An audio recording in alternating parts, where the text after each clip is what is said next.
বাংলা গানের দুনিয়ায় নতুন এক তারকার আবির্ভাব। হ্যাঁ, বলছি ময়না গানটির কথা। মাত্র কয়েকদিনের ব্যবধানে ইউটিউব ট্রেন্ডিংয়ে ১ নম্বর জায়গা দখল করে নিয়েছে এই গানটি।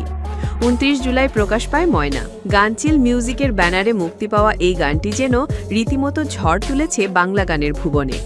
প্রকাশের মাত্র ৬ দিনের মধ্যেই গানটি উঠে এসেছে ইউটিউব মিউজিক ট্রেন্ডিংয়ের ১ নম্বরে। দর্শকদের অভূতপূর্ব সাড়া প্রমাণ করছে একটি ভালো গান কখনোই অনালোচিত থাকে না। কয়েকদিন আগেও ১ নম্বরে ছিল বলিউডের জনপ্রিয় গান সায়ারা,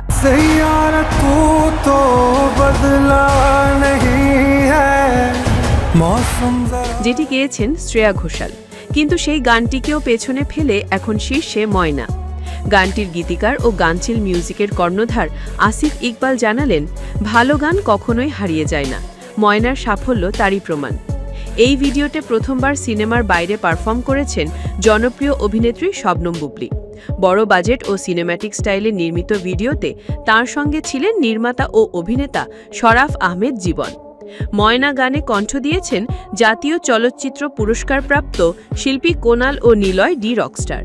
সুর ও সঙ্গীত করেছেন কলকাতার আকাশ সেন, আর অসাধারণ কথাগুলো লিখেছেন আসিফ